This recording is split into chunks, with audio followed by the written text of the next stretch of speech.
Best health packages up to 80% discount. Tirumala Diagnostics. నమస్కారం. మీరు చూస్తుంది India's largest digital media network Suman TV. మనతో పాటు ఉన్నారు ప్రముఖ ఆధ్యాత్మికవేత్త అనంతలక్ష్మి అమ్మగారు. నమస్తే అమ్మా. నమస్తే అమ్మా. అమ్మ, నూతనంగా కొత్త దంపతులు పెళ్ళైన వాళ్ళు ఉంటారు కదా, మ్మ్. వాళ్ళు ఒకరినొకరు అర్థం చేసుకొని కొన్ని రోజులు జీవితాన్ని ప్రయాణం అసలు కరెక్ట్గా స్టార్ట్ చేయాలంటే టైం పడుతుంది కదా. నన్ను అడిగితే అడ్జస్టింగ్ మెంటాలిటీ ముందు కొత్తగా ఆ అమ్మాయి ఒక కొత్త ఇంట్లోకి కొత్త మనుషుల మధ్యలోకి వస్తుంది కాబట్టి అబ్బాయికి ఉండాలి అంటాను. మీరేమంటారు? అసలు ఎట్లా ఉండాలి? మీరన్నది రెండు ఆస్పెక్ట్స్లో కరెక్ట్. ఉమ్. ఒకటి ఏమిటంటే వయసులో పెద్దవాడు గనక సర్దుబాటు తెలిసి ఉండాలి, మొదటి మాట. ఉమ్. అంతే కదా. అవునమ్మా. కనీసం ఆరోగ్యకరంగా ఉండడానికి 5 ఏళ్ల డిఫరెన్స్ గురించి మాట్లాడాం. ఉమ్. కనీసం 3 ఏళ్ళన్నా ఉంటుంది. ఉంటుంది. 3 ఏళ్ల అనుభవం ఎక్కువ గనక, లోకాన్ని 3 ఏళ్ళు ఎక్కువ చూశాడు గనక ఉమ్. తాను సర్దుకోవడానికి అలవాటు పడాలి. ఉమ్. ఒకటి. రెండోది, ఇంకో ఉద్దేశం ఏమిటంటే ఆ అమ్మాయి వేరే ప్రదేశం నుంచి వస్తోంది, అక్కడున్న అలవాట్లు ఆ పద్ధతులు వేరు, ఇక్కడికి వచ్చేప్పటికి అవి మారతాయి కనుక సర్దుకోవడానికి అవకాశం ఇవ్వాలి. తనకి వాతావరణం మారలేదు గనక, వాతావరణం మారలా, కొంచెం అలవాటు ఒకటే మార్చుకోవాలి భార్యతో కలిసి ఉండడం అన్నది. ఉమ్. అది తప్ప మిగిలింది ఏదీ లేదు గనక ఎక్కువ సర్దుకోవాల్సింది ఆ అమ్మాయే గనక తాను వీలైనంత వరకు అమ్మాయితో సర్దుకోవడం అలవాటు చేయాలి. కానీ అంత రివర్స్ చెప్తారు. అందుకని ఈ రెండు అందుకే 2 దృష్టికోణాలతో అబ్బాయి సర్దుకోవాలని మీరు చెప్పింది కరెక్టు అన్నాను. ఉమ్. కానీ మీరు అన్నట్టు రివర్స్ చెప్తారంటే అమ్మాయికి చెప్తారు వెళ్ళి సర్దుకోమని. అవును. ఎందుకు చెప్తారు? ఉమ్. అది కూడా అవసరమే. ఉమ్. ఎందుకంటే చిన్నప్పటి నుంచి, తాను పుట్టినప్పటి నుంచి ఏ వాతావరణంలో పెరిగిందో ఆ వాతావరణానికి భిన్నమైన వాతావరణానికి వెడుతున్నప్పుడు అక్కడ సర్దుకోవాల్సిన అవసరం ఉంది ఈ అమ్మాయికి. ఉమ్. ఇతడికి వాతావరణంలో సర్దుకునే అవసరం లేదు, ఉమ్. ఈ అమ్మాయికి వాతావరణం సర్దుకోవాల్సిన అవసరం ఉంది గనక అతనేమో అమ్మాయితో సర్దుకోవడం అలవాటు చేసుకోవాలి, అమ్మాయి నెమ్మదిగా ఇక్కడ వాతావరణానికి సర్దుకోవడం అలవాటు చేసుకోవాలి. ఎందుకంటే అన్ని పద్ధతులు ఒకే రకంగా ఉంటాయని చెప్పలేం. Yes. ఎందుకంటే జిల్లాకి అలవాట్లు మారతాయి. అంతెందుకు కుటుంబానికి అలవాట్లు మారుతూ ఉంటాయి. మనిషి మనిషికి కూడా మారుతాయి కదా. మనిషికి మారుతూ ఇంట్లో ఉంటాయి. ఒక్క తల్లి కడుపు పెట్టిన పిల్లలకే డిఫరెంట్ యాటిట్యూడ్స్ ఉంటాయి. ఒక కుటుంబంలో ఉన్నాం గనక అభిప్రాయాలు అలవాట్లు తేడా ఉన్నా సర్దుకుపోవడం వాళ్ళంతేలే వీళ్ళింతేలే అనుకుంటూ సర్దుకుపోతాం. ఇక్కడికి వచ్చేటప్పటికి లేవంగానే కాఫీ తాగే అలవాటు ఉన్నవాళ్ళు ఉంటే, టీ తాగే అలవాటు ఉన్న వాళ్ళు ఉంటే, ఏమి తాగడం అలవాటు లేని వాళ్ళు ఉంటే అక్కడ మొదలవుతుంది సమస్య. మరే. మా ఇంట్లో ఆయన అమ్మాయి అందనుకోండి ప్రాబ్లం వస్తుంది. అందుకని ఆ అమ్మాయి అనకూడదు, వీళ్ళమ్మ మీ ఇంట్లో అలవాటు ఉందా అని వీళ్ళు అడగాలి. ఈ చిన్న తేడా ఏమిటి, అమ్మాయి అలవాట్లు ఏమిటని తెలుసుకోవాల్సిన అవసరం అబ్బాయికి ఉంది. ఈ ఇంట్లో ఏమున్నాయో దానికి సర్దుకోవాల్సి, ఎందుకంటే కలిసి ఉంటున్నాం గనక విడిపోదామని అనుకోవట్లేదుగా. నేను గొప్ప నువ్వు గొప్ప అనే పోటీ కాదు, భార్యాభర్తల మధ్య పోటీ వచ్చినప్పుడే సమస్యలు ఉన్నాయి. పోటీలు కాదు ఉండాల్సింది, కలిసిమెలిసి ఉండాలి. కనుక అలవాటు చేసుకోవడం కోసం, ఇక్కడ దానికి అలవాటు పడడం కోసం నెమ్మదిగా ప్రయత్నం చేసే పద్ధతి అమ్మాయి దగ్గర ఉండాలి. అమ్మాయికి ఉన్న అలవాట్లని మారేదాకా అనుకూలంగా ఉండవలసినటువంటి అవసరం వీళ్ళకు ఉండాలి. 2 పక్కల ఉండాలి. కానమ్మా ఒక పక్కన ఉన్నట్టయితే అది సప్రెషన్ అవుతుంది, అవతల వాళ్ళని అణగదొక్కినట్టు అవుతుంది. అణగదొక్కకుండా తనకి ఇద్దరూ కూడా సమంగా సర్దుబాటు చేసుకోవాల్సినటువంటి అవసరం ఉందమ్మా.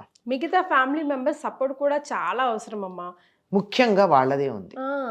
వేరే కాపురం పెట్టుకుంటే వాళ్ళ తిప్పలు వాళ్ళు పడతారు, అసలు సమస్య లేదు మరే కదా.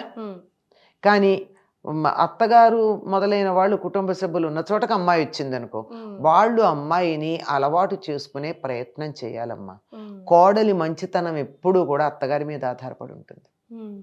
అత్తగారి మంచితనం కోడలి మీద ఆధారపడి తర్వాత రోజుల్లో, ముందు అత్తగారి మంచితనం కోడలి మంచితనం అత్తగారి మీద ఆధారపడడం మొదలు, ఆ తర్వాత అత్తగారి మంచితనం కోడలి మీద ఆధారపడడం తర్వాత ఉంటుంది.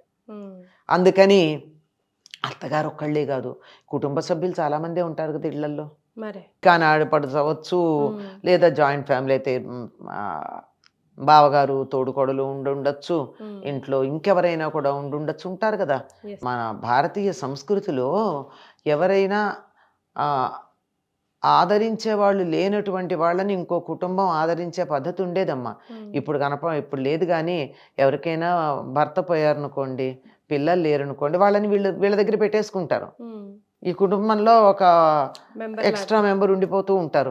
ఇలాంటి వాళ్ళు తప్పనిసరిగా పూర్వకాలం ప్రతి ఇంట్లోనూ దూర బంధువుల్లో ఎవరైనా సరే ఇలా చూసేవాళ్ళు లేని వాళ్ళు ఇళ్లలో చేరిపోవడం, ఈ ఇంట్లో వాళ్ళకన్ని పనుల్లో వాటిల్లో సాయం చేస్తూ ఉండడం, కలిసిమెలిసి ఉండడం జరుగుతుంది. వీళ్ళు కూడా ఉండారు కదా, ఒక్కోసారి చాలా అణిగిమణిగుంటారు, ఒక్కోసారి వీళ్ళు పుల్లలు పెడుతూ ఉంటారు. మరే అందుకని అవన్నీ కూడా చాలా జాగ్రత్తగా, వాళ్ళందరూ కూడా జాగ్రత్తగా ఉండేటట్టుగా గమనించుకుంటూ ఉండాలి. కనుక అమ్మాయి ఈ వాతావరణానికి అలవాటు పడేదాకా కొంచెం జాగ్రత్తగా చూసుకోవాలమ్మా. అమ్మాయి కూడా నన్ను జాగ్రత్తగా చూసుకుంటున్నారు గనక నేను అట్లాగే ఉంటానని కాక ఇక్కడ వాతావరణానికి అలవాటు పడే ప్రయత్నం చేయాలి. మొదటి మెట్టు అబ్బాయి వారి కుటుంబ సభ్యుల నుంచే ఉంటుంది, రెండో మెట్టు అమ్మాయి పక్షాన్ని ఉంటుంది. జనరల్గా మీ అనుభవంతో చెప్పండి అమ్మా, ఎక్కడ ఇష్యూస్ స్టార్ట్ అవుతాయి, ఎక్కడ ఆ మిస్ మ్యాచ్ అనేది స్టార్ట్ అవుతుంది కొత్తగా పెళ్ళైన జంటకి? జంటకంటారా కుటుంబానికంటారా? కుటుంబానికి, ఫర్ దట్ మ్యాటర్. కుటుంబంలో గనక అయినట్టయితే అమ్మాయి పుట్టింటి వారి మీద చులకన అభిప్రాయం అత్తగారికి ఉంటే మొదలవుతుందమ్మా. మళ్ళా ఆ అత్తకి కూతురు ఉంటది, సేమ్ వర్షన్. అక్కడ కూడా వీళ్ళే పెత్తనం చేస్తారు ఇట్లాంటి వాళ్ళు. ఇటు కోడల్ని చులకన చేసేవాళ్ళు అమ్మాయి అత్తగారింట్లో కూడా వీళ్ళే పెత్తనం చేసేట్టు ట్రైనింగ్ ఇచ్చి పంపిస్తారు అమ్మాయికి.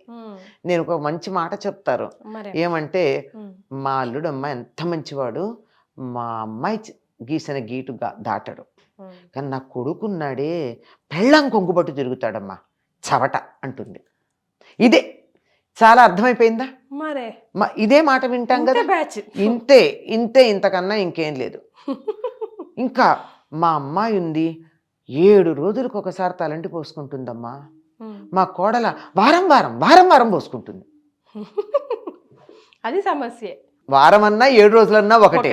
కోడల దగ్గరికి వెళ్ళేటప్పటికి వేగం అని చెప్పడం వారం వారం వారం వారం అంటుంది. కూతురు అంటే 7 రోజులకు ఒకసారమ్మా అంటుంది. అంటే ఆ మనస్సులో మెంటల్ సెటప్ ఏదైతే ఉందో అది మారితే తప్ప ఇది ఉండదు. ఒక్కటండి గుర్తుంచుకోవాల్సింది ఏమిటి, అనుభవంలోకి తెచ్చుకోవాల్సింది ఏమిటి అంటే, ఈ ఇంటికి ఇంటి ఆడపిల్ల వస్తుంది, ఆ ఇంటి మహాలక్ష్మి ఇంటికి వస్తుంది. ఈమెను లక్ష్మిలా చూస్తే నా ఇల్లు క్షేమంగా ఉంటుంది, దరిద్రంగా చూస్తే దరిద్రం తెచ్చిన ఎత్తున పెట్టుకున్నట్టే ఉంటుంది. కుంతీదేవి ద్రౌపదిని చూసి త్రిభువన రాజ్యలక్ష్మిలాగా ఉంది అని చెప్పి ఆదరించింది కోడల్ని. అందుకే వాళ్ళకి ద్రౌపదితో వివాహం అవంగానే అత్తగారు అలా అనుకుంది కనుక వాళ్ళకి వెంటనే రాజ్యం వచ్చింది పాండవులకి. ఏ ఇంట్లో అయితే కోడల్ని బాగా చూసుకుంటారో ఇల్లు బాగుంటుందమ్మా. అట్లా అని కోడలు నెత్తికెక్కకూడదు, అది కూడా ఉంది. ఈ మధ్య కాలంలో అవి కూడా చూస్తున్నాం. అది నెత్తికెక్కకుండా ఉండడం కోసమే గారాబంగా చూస్తున్నారు కదా అని నెత్తికెక్కకుండా ఉండడం అన్నది వీళ్ళు ఇంట్లో తల్లి చెప్పాల్సిన అంతవరకే. నీ మాట సాగించుకోమని చెప్పడం కాదు, నెత్తికెక్కకుండా ఉండమని చెప్పాలి. మరి ఆ రెండింటికి తేడా తెలియకపోవడం వల్ల వస్తుంది ప్రాబ్లమ్స్ అని. వెల్ సెడ్ అమ్మా, థ్యాంక్ యూ సో మచ్. నమస్తే అమ్మా.